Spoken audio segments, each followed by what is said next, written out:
Welcome to the next show. My name is Isabelle Schnellbügel. I'm Chief Strategy and Transformation Officer at Accenture Song, and I'm very pleased to be here today with David Mattin. You're the founder of the newsletter New World, Same Humans. Welcome, David. Thank you, Isabelle, for having me. How are you? Good. I hope you're great as well. I'm fine, thank you. It's great to be back in Hamburg and great to see the theatre again and all my friends again here. That's amazing.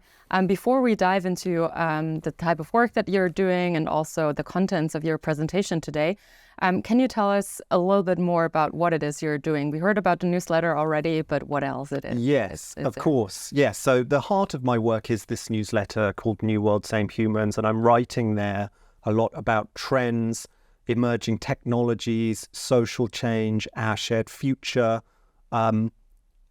That takes up a lot of my time. A lot of my time is also taken up essentially speaking to leaders and working with leaders inside large organizations to help them make sense of, to identify really and make sense of the trends reshaping our shared future, reshaping their industry, emerging technologies that are reshaping their industry and reshaping human behavior, what they mean and how they should respond.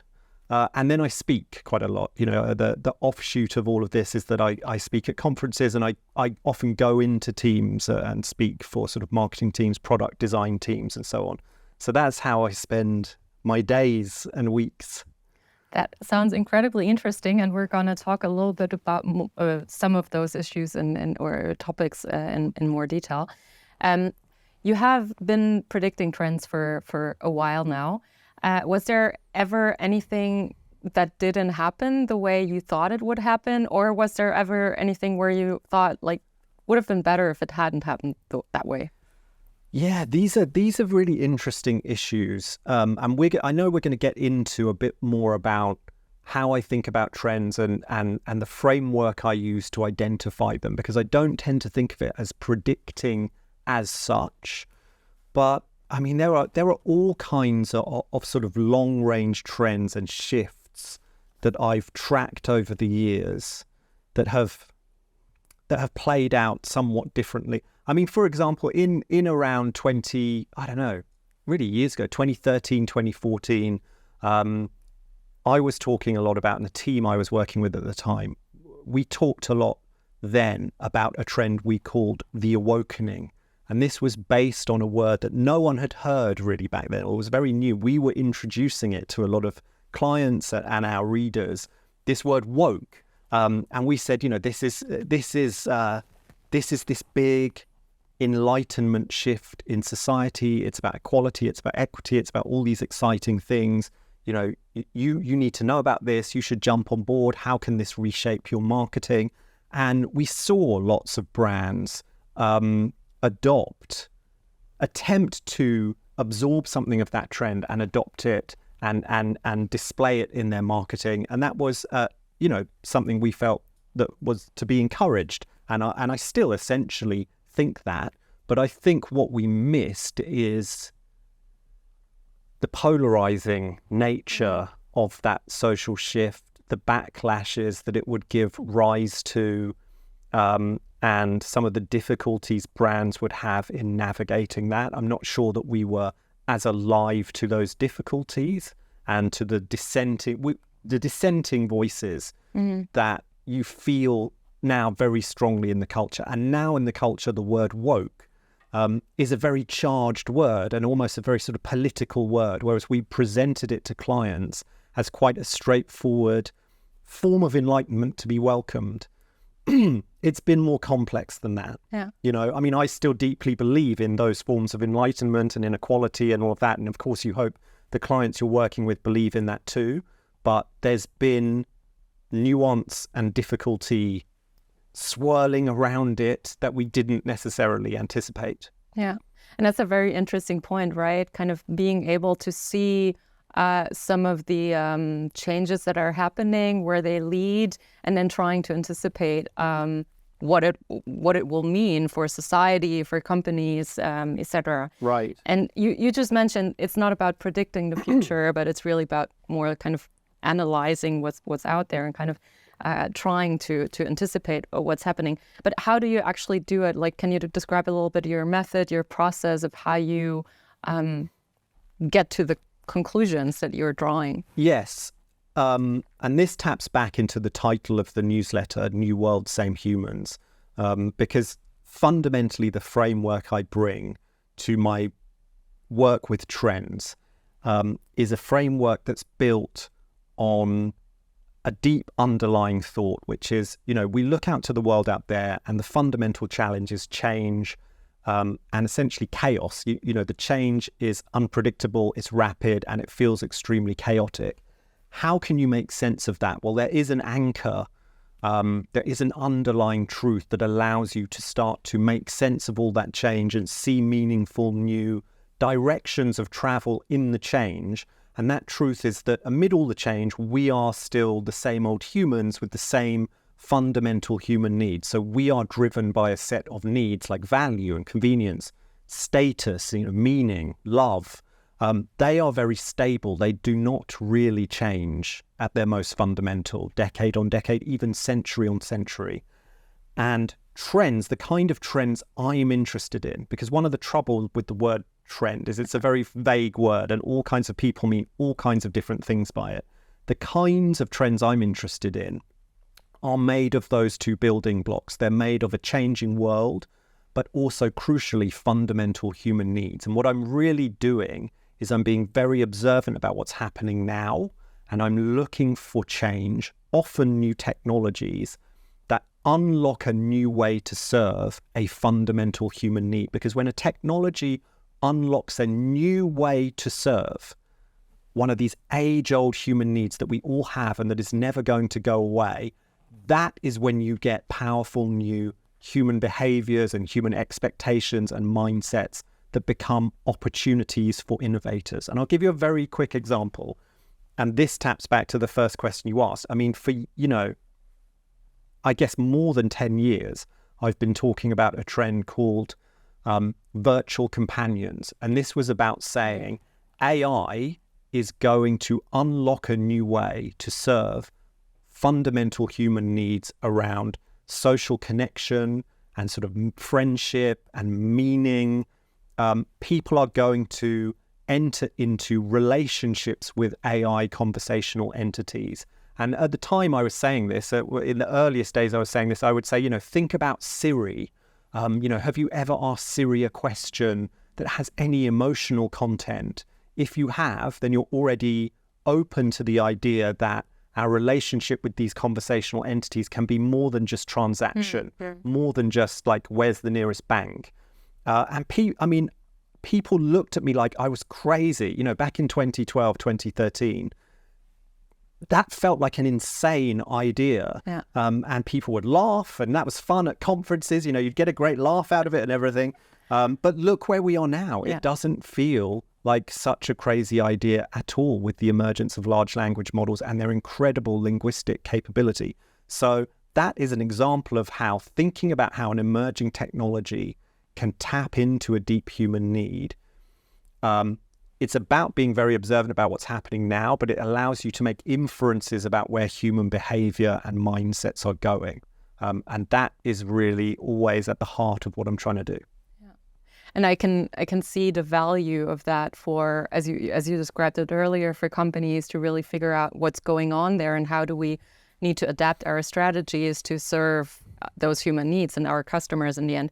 However, kind of looking at my work in marketing, what I've seen in the last couple of years specifically is that there is this kind of rise to, as you might call it, short-termism, right? Companies are under pressure, marketing is under pressure. There's a lot of thinking in quarters or maybe years, and a bit of a reluctance sometimes even to kind of look beyond that and kind of think long-term. So can you maybe tell us a little bit about why this is so important for companies and businesses to think about the future in that sense? Yeah. Excuse me.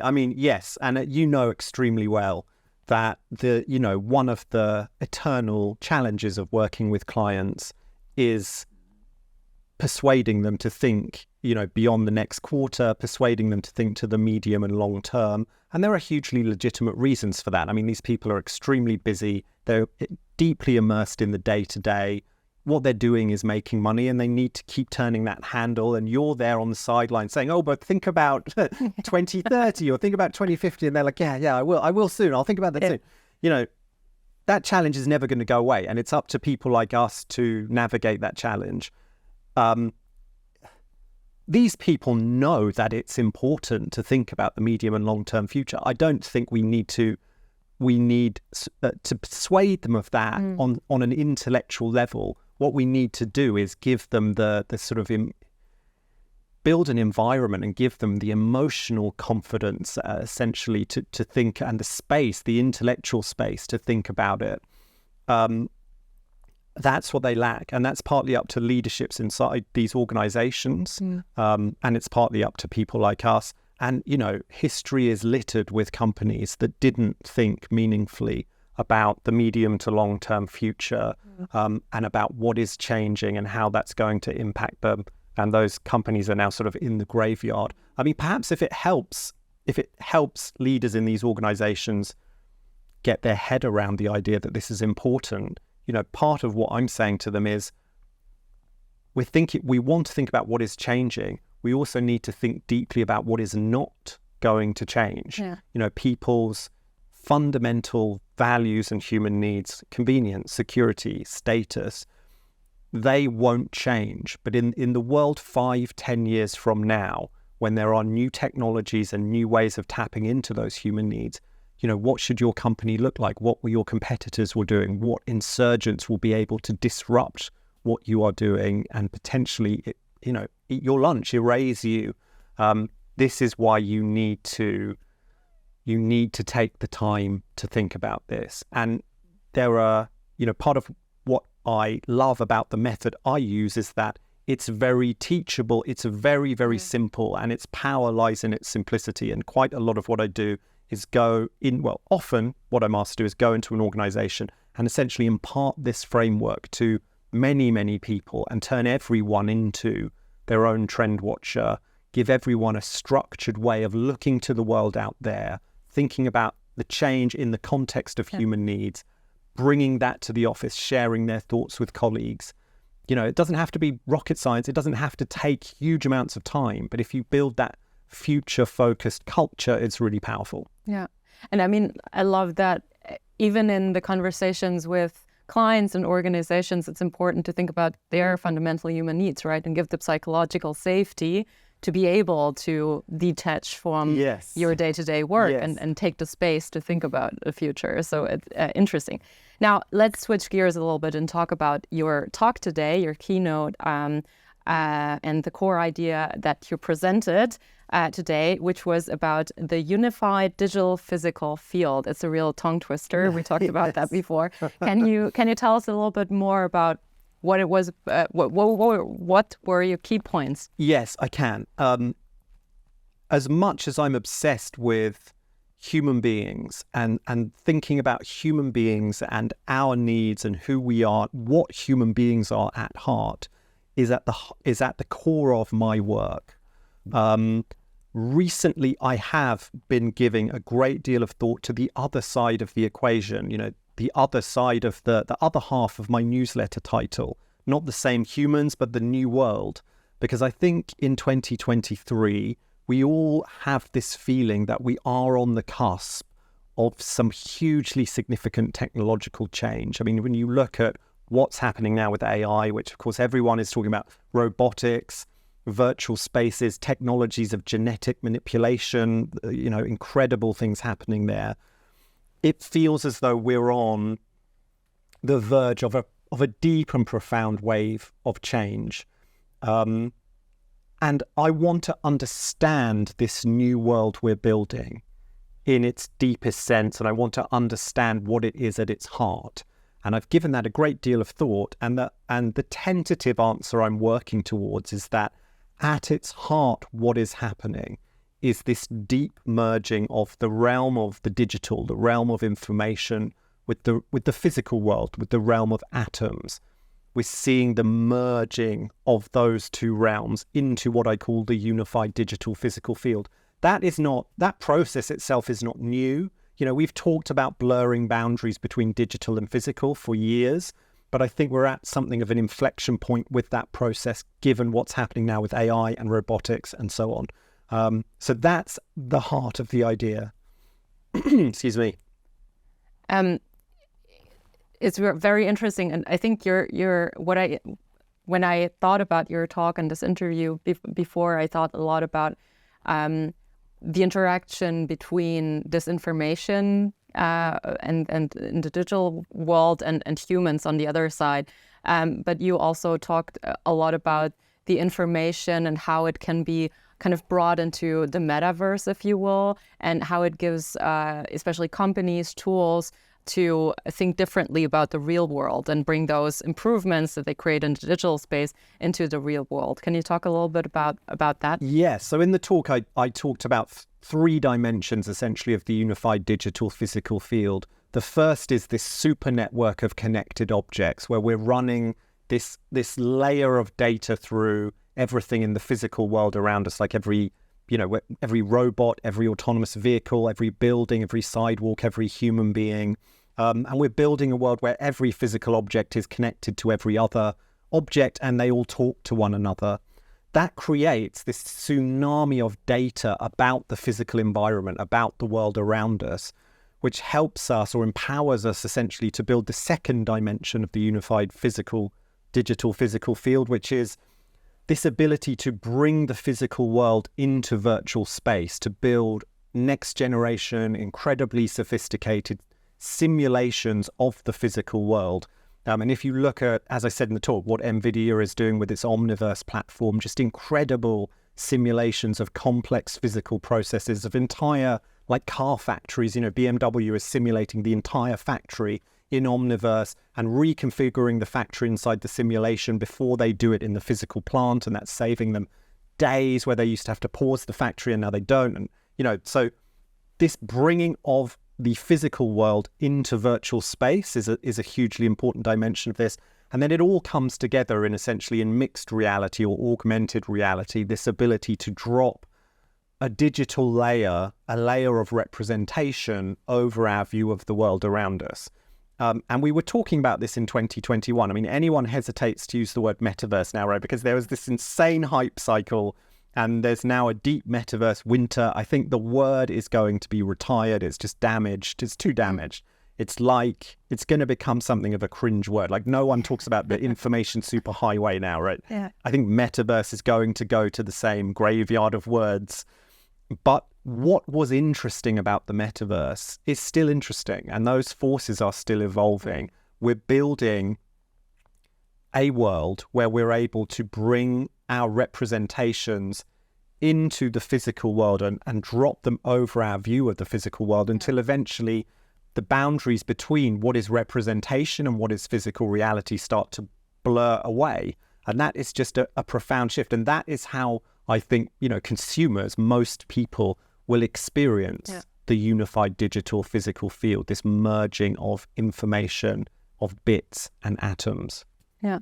And I think kind of looking at least to next year, Apple's Vision Pro is coming out. And I remember the CTO at my last company once told me it's like the moment where the first iPhone came out. You're kind of looking at it and it's like, what do we do with those apps? I don't really understand. And now it's kind of the operating system of our world, if you will. So I think that's going to be interesting to see how, the things that you just described kind of come to life with this new tool. And I remember I tried the first Google Glass thing in 2013, which was, I think, a first example of trying to overlay the physical or the digital world into a physical space. And now with all the headsets that we've seen, there was still always this boundary between the digital world and the metaverse or whatever you want to call it, and the real world. And now I think these boundaries are kind of blurring with Vision Pro. So what's your take on the interaction of humans with this digital information that we'll see? How does it work? Yeah, I mean, I think there are just really difficult hardware problems with bringing this to life. You know what I mean? And like, yeah, Google Glass and Meta has its like Quest headsets, and now there's the Apple Vision Pro, which looks like it's a step onwards in terms of like the product design and the lightness of it. But I don't think anyone yet has nailed the kind of the iPhone moment for this technology. These hardware problems are incredibly difficult, and until someone does, you're not going to see mass adoption of what I'm talking about, of mixed reality and people walking around experiencing a digital layer over the physical world. But I think someone probably will nail the hardware. You know, these things tend to happen gradually and then all at once, or at least that's our experience of it. A bit like with AI, you know, our experience of AI across the last decade or 10, 15 years has just been sort of nothing particularly noticeable. And then this incredible blossoming. I think for most people, it will feel the same with mixed reality. Billions and billions of dollars and entire companies are being staked. Like Mark Zuckerberg is essentially betting the company that he can nail this problem. It needs to be super intuitive and just easy and frictionless, as easy as putting on a pair of glasses. When it gets there, then I think you'll see an iPhone moment and you'll see mass adoption, and it will be life-changing. Maybe it doesn't happen with headsets, maybe it happens, or glasses, maybe it happens with contact lenses, maybe it happens with brain implants, which sounds incredibly scary, but maybe it does. But I think the power of this technology is too great for me to be able to believe that we're not going to take that journey. That, I think people are going to try to figure this out, and someone will. Yeah. We talked in the beginning a little bit about what were kind of futures that you wished didn't come true in the way that you had thought. Now, I mean, in the last couple of months and years, we've seen that climate change has really impacted the world. At the same time, we have better and better technology when it comes to kind of fleeing into a different world, a digital world. And I think earlier there was this question also, like, are we now all going to move into a digital space, kind of fleeing the world and the problems that we see around it, a little bit like Ready Player One kind of scenario where everyone hangs out in the oasis while the world is kind of on fire.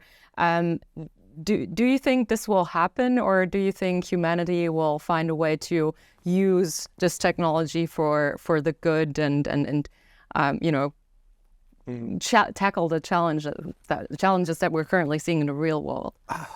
I don't know what will happen. I know what I would like to happen. I mean, I think as much as I've been obsessed with thinking about the change and the new world we're building across the last year or so and trying to characterize that, my fundamental obsession still remains with human beings. And I think the imperative of this moment, this world historical moment, without being too grandiose about it, is to make sense of who we are and to reconnect with what we are and who we are as human beings in the face of overwhelming technological change and overwhelming complexity.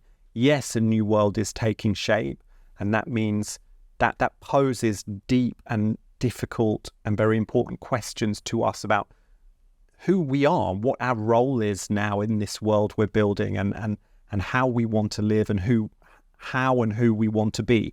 Now, if we use these technologies as forms of escape from physical reality and this planet and from one another, that I think is catastrophic, and it will have disastrous results for the planet, and it will make our lives smaller.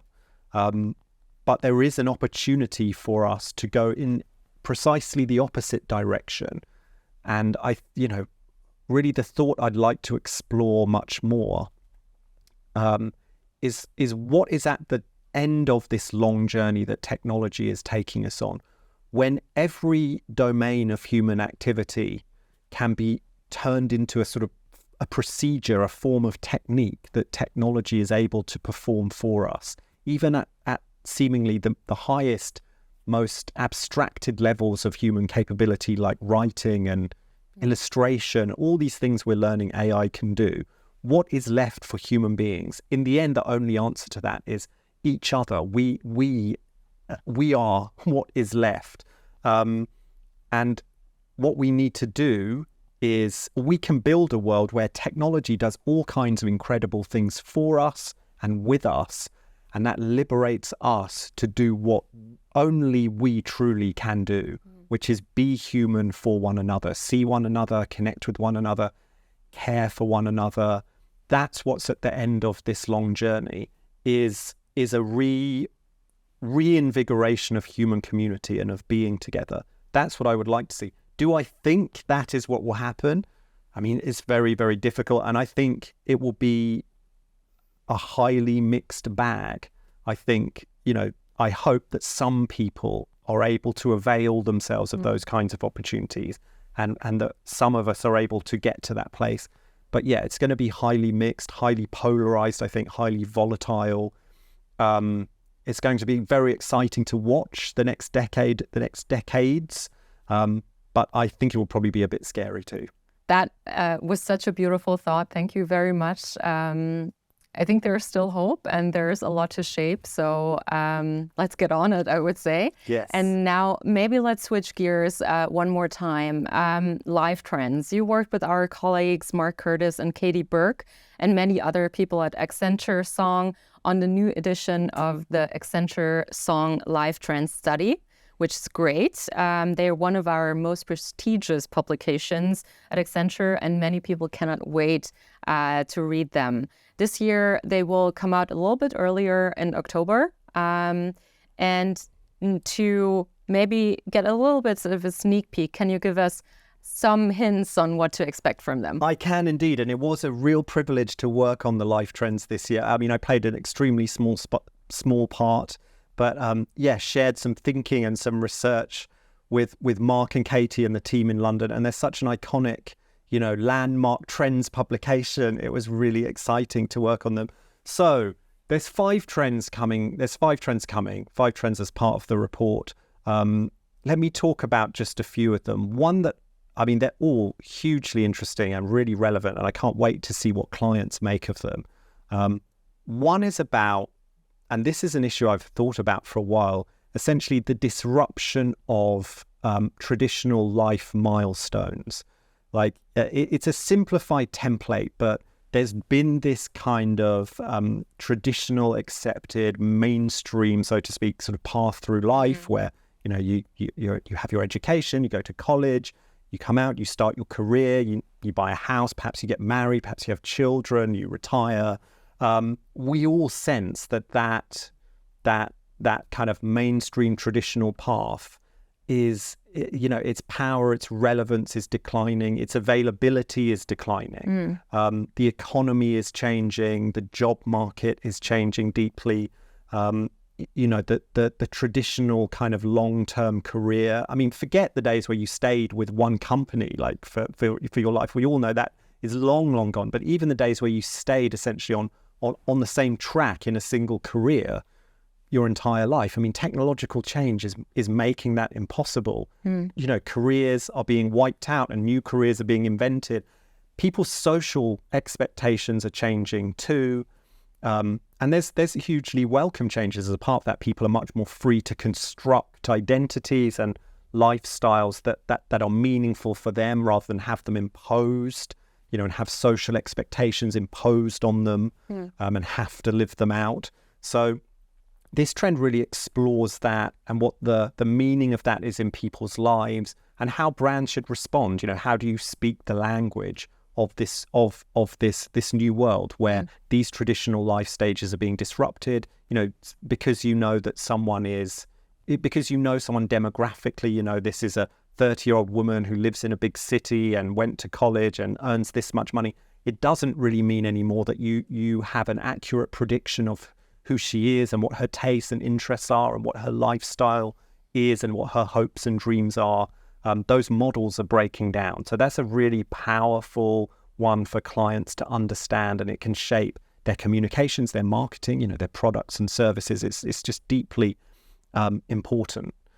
A second trend I'm really excited about taps into what we were calling during the research process the sea of sameness. This is about the sameness and the kind of commodification of content and creativity. And we've had huge conversations this year around that, obviously, because in part of AI and, tools like ChatGPT and Midjourney and Stable Diffusion, creating these incredible images and illustrations with no human involvement or just a text prompt.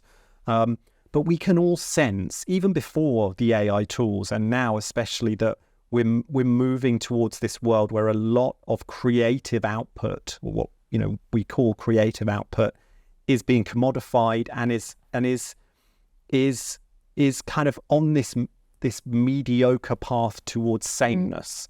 And this is a huge challenge. And I think, this challenge is partly about cost cutting inside organizations and wanting to do creativity cheaply. And it's also about the technologies and the tools we use, which tend to put templates on our creativity and create certain shaped holes that we then want to fill. And over time, our copywriting and our illustration and our creative outputs, our marketing videos, our campaigns can become the same. And then that becomes reinforced by data that tells us how these campaigns and how this content is performing, and we want to replicate the high performing content that we're seeing from the data, and so we do the same again. That's a huge challenge for organizations. It's very difficult to cut through if you sound and look and feel the same as everyone else. There is, though, a huge opportunity in that trend to strike out, to do something different, and to really stand out. But that means articulating this trend to yourself. Read the trend. It's a hugely powerful read. It will be really valuable. Realizing that creativity, it cannot be, in true creativity and originality, cannot be instant. It cannot be quick. It can't be without failure. It probably can't be cheap because it requires human beings and deep thinking time and experimentation. So this is a deeply interesting one for anyone who's interested in the interface between creativity and technology. And then I'll finish with a third one, and you can read the report for the other two. This third one is about essentially the diminishment, the deterioration of the consumer experience. And this is driven a lot by a changing economy, more difficult economic conditions, cost cutting inside organizations. We all see on the supermarket shelf that our favorite chocolate bar has got a little bit more expensive, maybe quite a lot more expensive, and maybe also smaller at the same time. This is what we're talking about. That's one tiny example, but it feels as though the consumer experience in all kinds of ways is degrading at the moment, and consumers can really feel that, even if they're not necessarily articulating it to themselves. And given that consumer culture and consumerism really mediates almost everything about the relationship between me as an individual and the world around me. If you live in the global north, anyway, if you live in an affluent country, you're surrounded by consumer culture and consumerism. So when consumer experiences degrade, it really is something quite fundamental about your life that is degrading. And we're coming off the back, by the way, of, a decade or more of essentially young people's metropolitan consumer luxury lifestyles being deeply funded by VC money from Silicon Valley. Venture capital firms threw hundreds of billions of dollars, for example, at Uber, so that they could offer their rides pretty cheaply. And, millennials woke up into a world in 2013 or 2014 where it's like, oh my God, I can get a ride across the city for like 10 euros. This is incredible. It was being subsidized by money from Silicon Valley. That money has dried up. We're in a different economic world now. And you can feel that sort of consumer luxury on-demand lifestyle being taken away in some ways, or changing. But it's rewired consumers to expect that level of service, and now they're not receiving it, and so there's a disconnect there in terms of what they expect and what they're actually getting. That is the challenge. You know, I mean, the trend also has deep thoughts on how to meet that challenge, how to respond to it, where this is all heading, and what you as an organization can do. And that's relevant really for any organization right now, any brand. So check it out in the report. And there's 2 other trends to read as well. I mean, it's as with last year, as always with the life trends, it's just packed with insight. It's beautifully designed. And the whole team is very proud of it, rightly so. So yeah, go and look them up. That sounds great, and I'm really excited to get them into my hands and read them very soon. So thank you very much for your time. Thank you for all the beautiful insights, the beautiful conversation. It was great meeting you. Thank you for your time, David. Thank you so much for having me. It was really fun. Thanks. Thank you.